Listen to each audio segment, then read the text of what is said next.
Hello student, यहाँ पे 7 number question में क्या कह रहा है कि एटॉमिक वेट जो है इसका, एटॉमिक वेट जो है उसका ए और बी का 40 और 80 यू है, यानी ए बराबर 40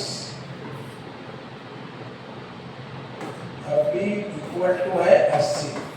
ठीक है, अब यहाँ पे हम लोग को करना क्या है कि जैसे कि बोल दिया गया है कि x ग्राम ए, अगर हम लोग नंबर ऑफ ए एटम निकाले, ए एटम, तो इसमें क्या करना होगा, इसका जो x ग्राम जो दिया है उसको डिवाइड करना होगा जितना इसका एटॉमिक मास है इनटू एवोगाड्रो नंबर।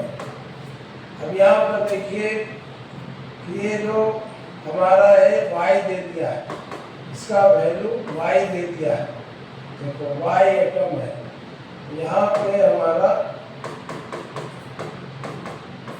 40, तो यहाँ y के टर्म में x का वैल्यू निकालेंगे, y के टर्म में x का वैल्यू निकालेंगे, तो यहाँ पे हमारा ये इधर आएगा, ये नीचे आएगा, तो 40 y n ये हो गया y x का वैल्यू। अब यहाँ पे इसी तरह अगर हम लोग b का एटम निकालें, नंबर ऑफ b एटम, तो b एटम का मास दे दिया है 2x ग्राम, तो यहाँ पे 2x लिखेंगे बाई इसका जो एटॉमिक मास 80 है इनटू एवोगाड्रो नंबर। अब इसमें हम लोग को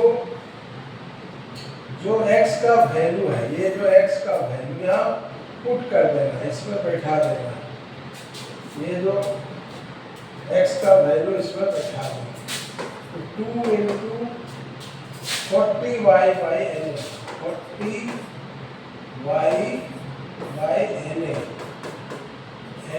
और यहाँ पे नीचे क्या है 80, यहाँ ऊपर क्या है Na, तो देखो ये Na कट जाएंगे, Na कट जाएंगे, ये 80 और ये 80 कट जाएंगे, यहाँ भी क्या आएंगे, यहाँ भी आएंगे आपका y एटम, तो ये y वाला ऑप्शन सही होगा। ठीक है,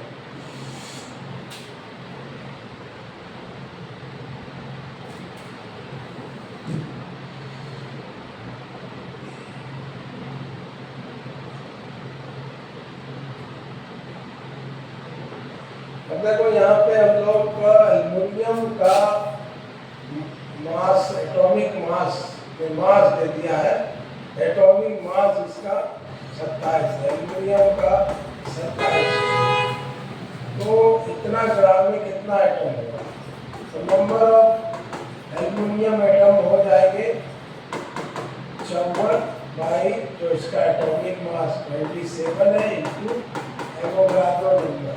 ठीक है, तो यहाँ पे हमारा 2Na आ गया, 2Na आ गया।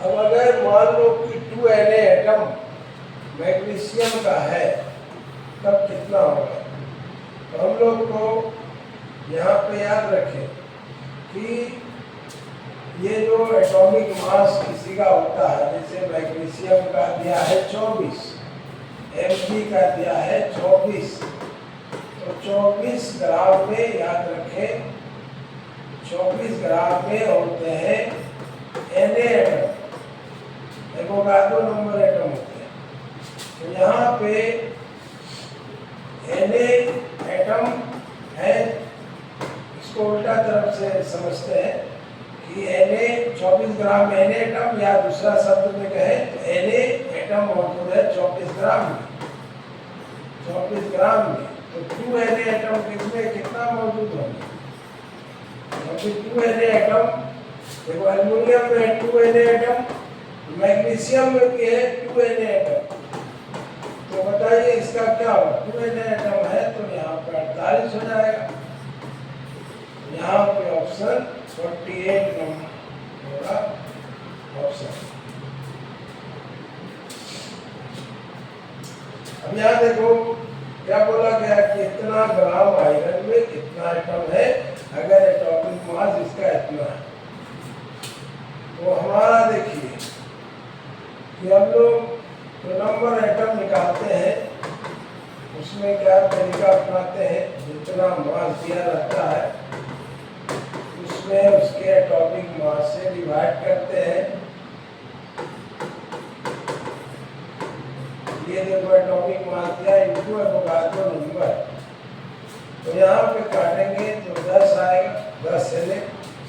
अब यहाँ पे 10 Na एटम आपका किसमें होगा, तो यहाँ पर देखिए आपका 60 ग्राम में देखते हैं कितना एटम है, नंबर ऑफ कार्बन कितना एटम, देखो कार्बन का 60 ग्राम दिया, तो इसमें कितना एटम होगा 60 बाई 12, 12 उसका कार्बन का एटॉमिक मास इनटू Na। यहाँ पे आपका 10 Na है, यहाँ पर देखिए यहाँ पे आ रहा 5 Na, मगर यहाँ पर लिख दिया ट्वाइस। अगर 2 से गुना करोगे, इसको 2 से गुना करोगे तो ये भी तो 10 Na हो जाएंगे। तो यहाँ पे 2 से अगर गुना कर देंगे तो यहाँ भी 10 Na हो जाएंगे। जितना आयरन में है उतना ही कार्बन में है। ऑप्शन ए होगा इसका सही जवाब। अब यहाँ देखिए इसमें क्या बोला, विच हैड मैक्सिमम मास। तो यहाँ पे हम लोग देखिए 1 मोल कार्बन, कार्बन का 1 मोल मतलब 12 ग्राम, 12 ग्राम होते हैं। अब देखो का मीथेन है 12 प्लस 4 16 होते हैं, तो 16 आपका जो है तो आधा मोल में कितना होंगे, तो 1 मोल में 16 ग्राम, आधा मोल में कितना होंगे 8 ग्राम। ठीक है, अब यहाँ पर देखो इतना ऑक्सीजन दिया हुआ, तो हम लोग जानते हैं कि एवोगाड्रो नंबर एटम जो होते हैं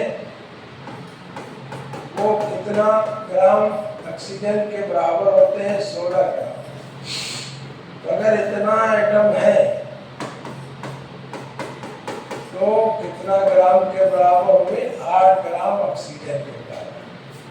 अब वाटर देखते हैं, वाटर तो यहाँ पे वाटर का डेंसिटी हमेशा होता है 1 ग्राम पर ml, मतलब 1 ml का वजन, 1 ml का वजन होता है 1 ग्राम, तो 10 ml दिया है तो कितना ग्राम होगा 10 ग्राम।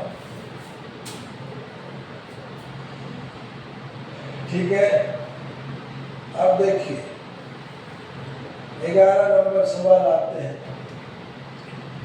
इसमें क्या बोला कि total number of proton, electron, neutron 12 gram carbon में कितना होगा। तो देखो 12 ग्राम में पहले देखना होगा एटम कितना है, नंबर ऑफ कार्बन एटम कितना होंगे, तो 12 बाई 12 हाँ, एटॉमिक मास 12 दिया हुआ इनटू एवोगाड्रो नंबर, तो यानी कि इतना ही होंगे, इतना एटम है कार्बन में। अब हर एटम जो कार्बन होते हैं उसमें 1 कार्बन में कितना एटम, कार्बन में कितना होते हैं है 6 प्रोटॉन, और इलेक्ट्रॉन भी कितना होंगे 6 इलेक्ट्रॉन, न्यूट्रॉन कितना होंगे, तो 12 में 6 से घटाओगे तो यहाँ भी न्यूट्रॉन भी 6 ही आएंगे, यहाँ भी 6 न्यूट्रॉन है। तो टोटल पार्टिकल कितना हो गया, टोटल पार्टिकल हो गया यहाँ पे प्रोटॉन, इलेक्ट्रॉन, न्यूट्रॉन मिला के हो गया 18। तो हम लोग यहाँ पे टोटल पार्टिकल निकालेंगे, ये सब एक एटम में, तो इतना एटम है टोटल, तो टोटल आर्टिकल हो जाएंगे कितना, इसमें 18 से गुना कर 6.022 10 to the 23 into 18, तो 18 से गुना कर देंगे हम लोग। अब 18 से गुना करेंगे तो 18 तो 6 से गुना करते हैं 108 होता है, तो यानी ऑप्शन ए नंबर सही होगा। जी, ऑप्शन ए नंबर सही होगा।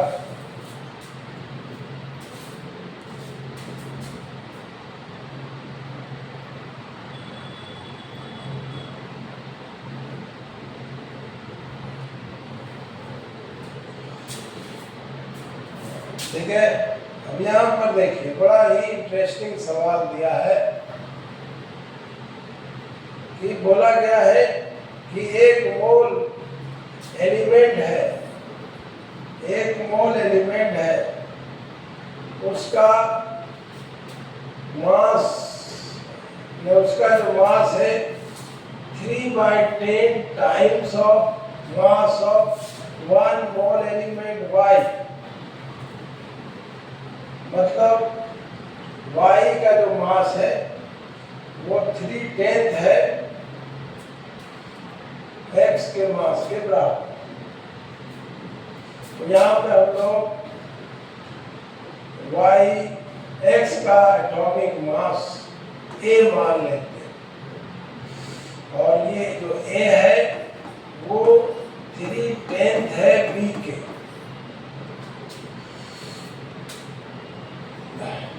ठीक है, और यहाँ पर दिया है कि जो X है, X का जो मास है यानी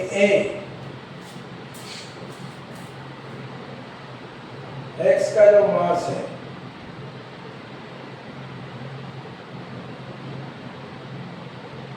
वो है आपका कार्बन के एटम के मास का दोगुना है, कार्बन के एक एटम का मास का दोगुना है।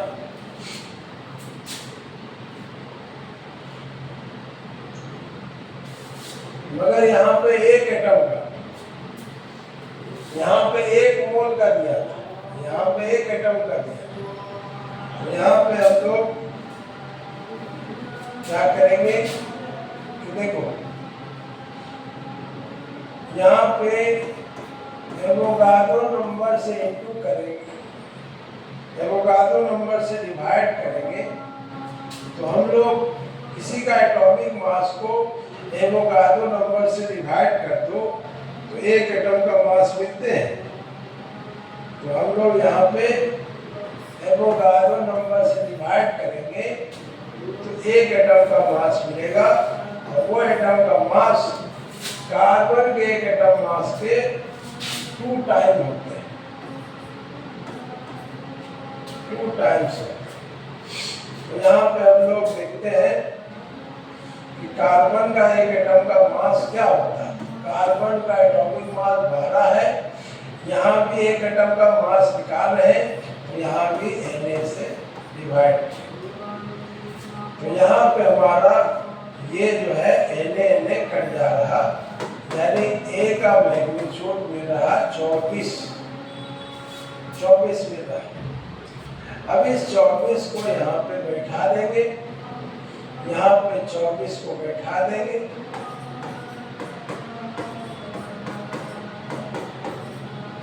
अब ये देखिए यहाँ पे B का वैल्यू निकालेंगे, तो यहाँ पर देखिए कितना आएगा, तो यहाँ पे आ रहा 80, तो ये 80 हो गया ऑप्शन।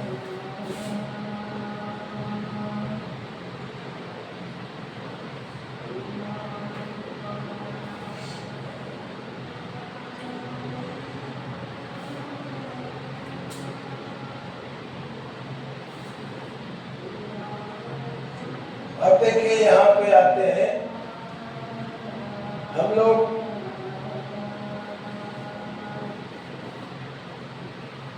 एक चार्ज जो है, चार्ज बताना 1 ग्राम आयन का। 1 ग्राम आयन किसको बोलते हैं? एवोगाद्रो नंबर के बराबर आयन।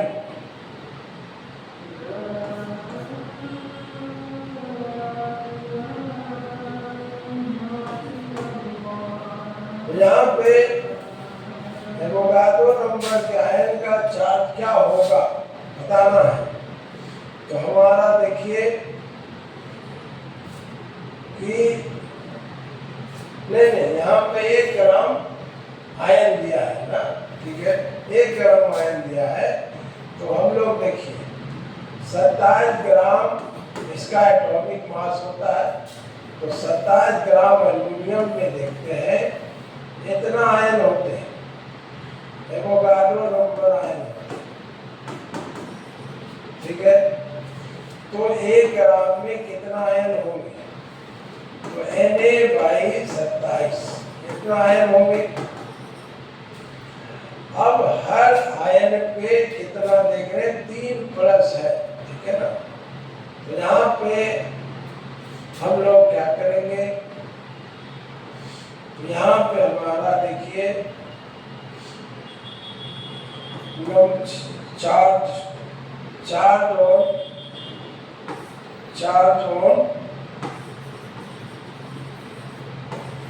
1 ग्राम आयन।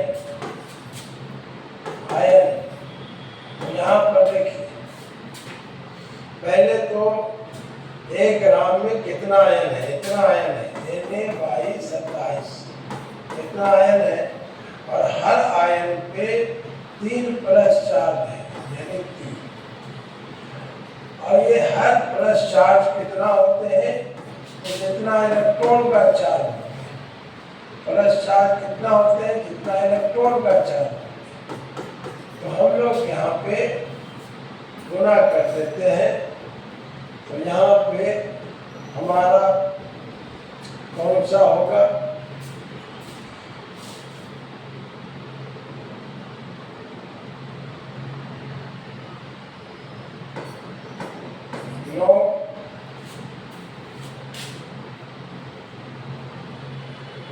तो यहाँ पे 1.9 Na कूलम।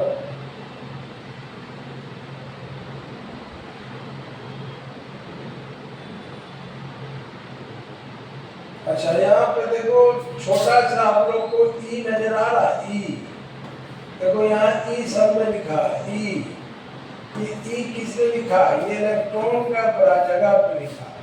तो यहाँ पर देखो हमारा Na/9 यानी ऑप्शन सी नंबर होगा।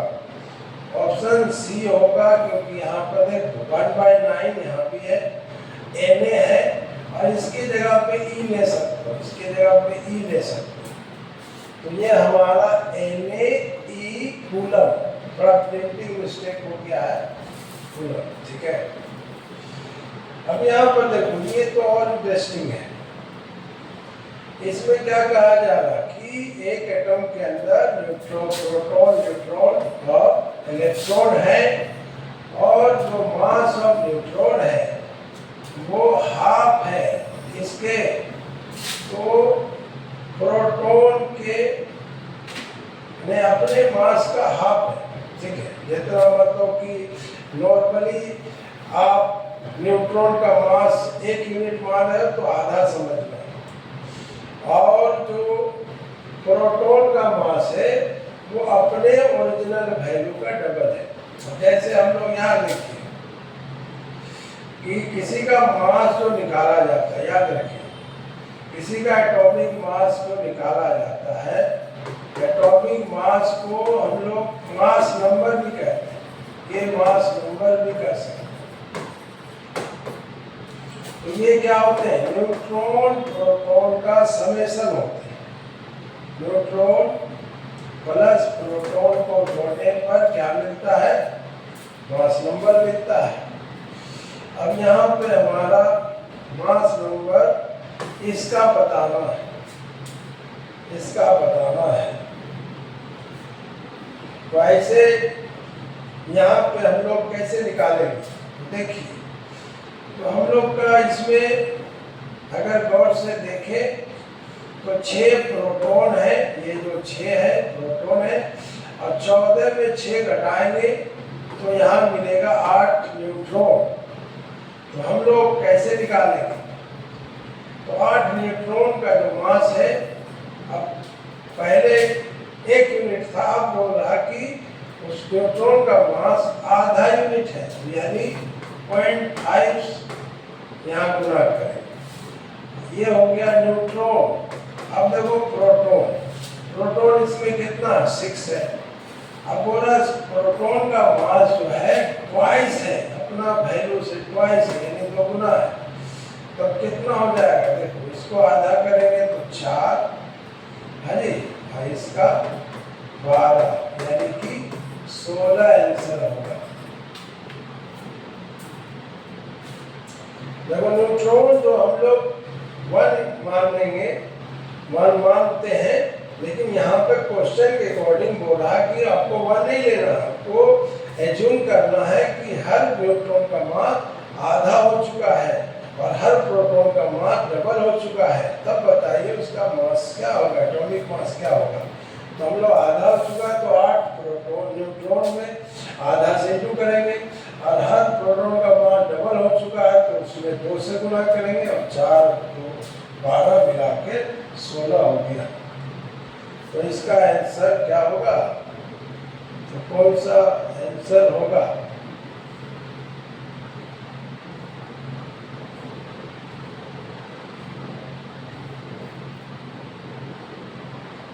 अरे इसका आंसर कहाँ चला गया?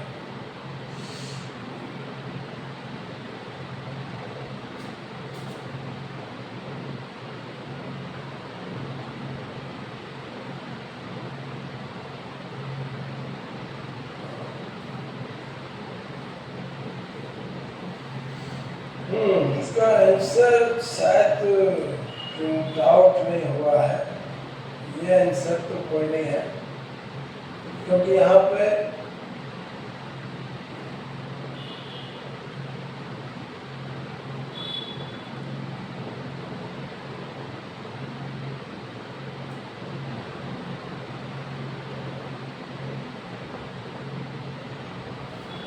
अच्छा, तो हम लोग अगर इसके हिसाब से देखें तो आंसर दिया है तो गलत तो नहीं होना चाहिए। अगर हम लोग पहले कितना था मास, पहले कितना था मास, देखो पहले कितना था मास,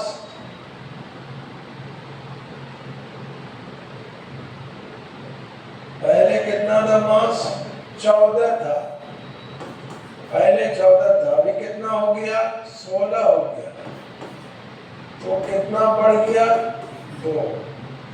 अब इसका हम लोग परसेंटेज इंक्रीज निकालेंगे, तो कैसे निकालेंगे? 2/14 × 100। अब 200 को 14 से डिवाइड करो,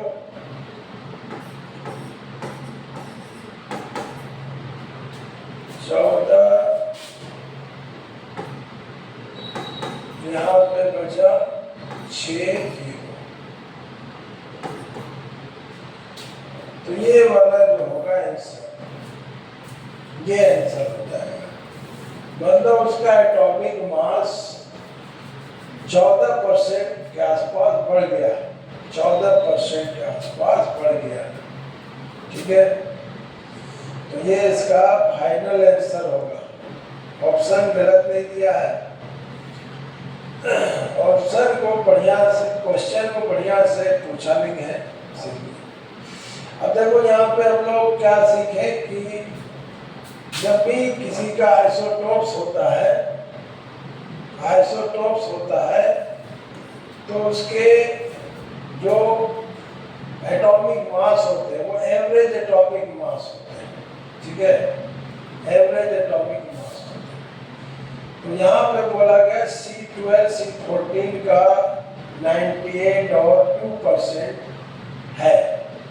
तो बताइए नंबर ऑफ C14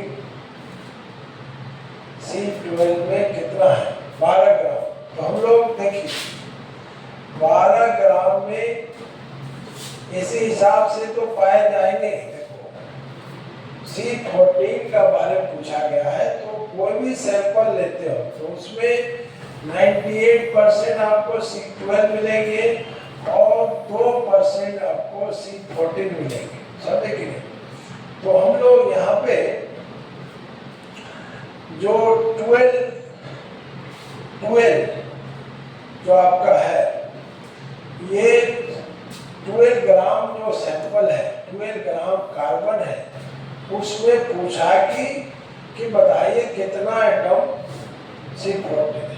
हम लोग पहले 12 ग्राम का 2% कितना होता है वो निकाल लिए। तो ये हो गया आपका इतना ग्राम, 12 का 2%। और जब ग्राम आ गया तो हम लोग एटम कैसे निकालते हैं? जितना ग्राम रहता है उसमें हम लोग जो है जो उसका एटॉमिक मास उससे डिवाइड करते हैं, होगा तो नंबर से इनटू करते हैं। तो ये आपका नंबर C14 एटम हो गया, C14 एटम। अब यहाँ पर देखिए 2 से कट जाएगा 7। अब ये जो हमारा हो गया 12 इंटू 6 पॉइंट, देखो होगा तो नंबर 6 रफली लेते हैं, पूरा नहीं लेते हैं, खाली 6 इंटू 10⁻23 लेते हैं, डिवाइडेड बाई इसमें 7 इंटू 100 लिखते हैं। अब ये 100 लिखेंगे तो हमारा 2 0 काट देते हैं, 21 कर देते हैं। अब यहाँ पर देखते हैं 12 6 72, 72 को काटेंगे 7 से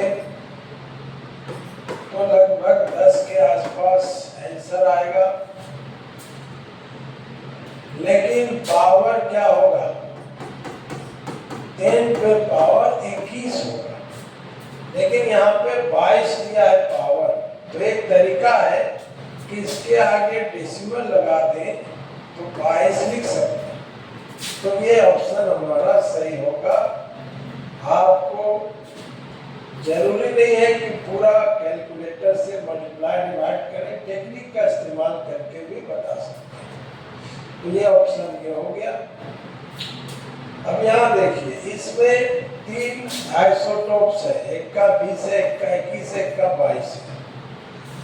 अब पूछा गया है, इसमें ये भी बता दिया कि जो X है वो 20% है, लेकिन आपको ये जो दोनों का परसेंटेज नहीं दिया है, ये तो 99% है, X 20 का 99 है, तो ये सब दोनों मिला के कितना हो गए? 1% हो गए। तो हमारा देखिए जिस आइसोटोप्स का ज्यादा परसेंट रहता है उसी के करीब वाला आंसर होगा, यानी ऑप्शन ए होगा। अब ये भी तो हो सकता था, लेकिन नहीं, क्योंकि इसमें जो बाकी 2 आइसोटोप्स है उसका 20 से ज्यादा वैल्यू है, तो इसलिए जो एवरेज निकालेंगे वो 20 से ज्यादा ही रहेगा, 20 नहीं कमी होगा। तो ये तो छड़ा गया। 21 तो हो नहीं सकता क्योंकि 20 वाले का परसेंट ज्यादा है, इसलिए 20 के आसपास ही आंसर होगा। ठीक है, तो हमारा ये हो गया ऑप्शन।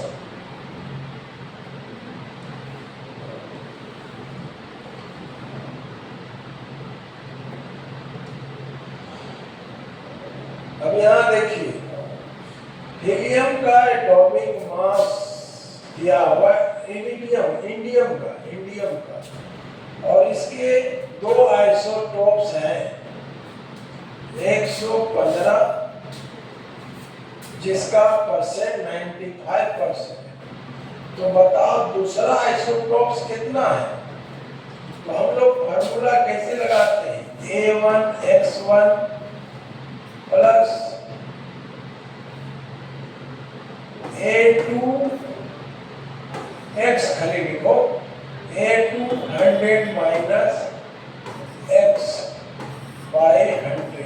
तो इससे निकालते क्या चीज, average atomic mass, average atomic. तो हम लोग इस पे फॉर्मूला पर बैठा देना है। तो देखिए हम लोग का एवरेज वैल्यू दे दिया है, कितना दिया है, 114.8, 114.8 दिया, 14.8 दिया। तो यहाँ पे हमारा लिखेंगे 114.8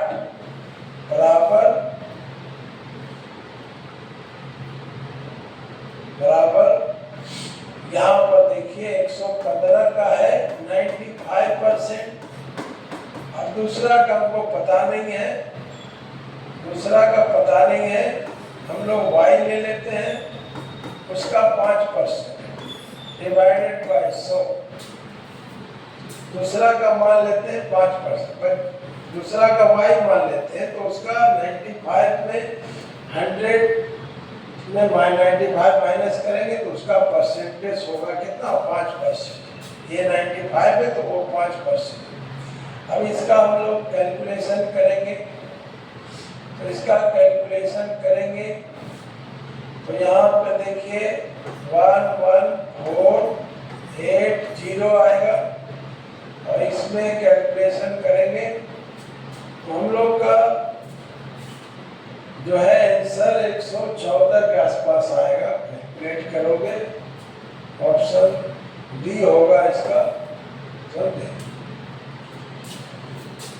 इसमें 115 को 95 से इंटू करो, 5y, और फिर इसको माइनस करोगे, इतना जो है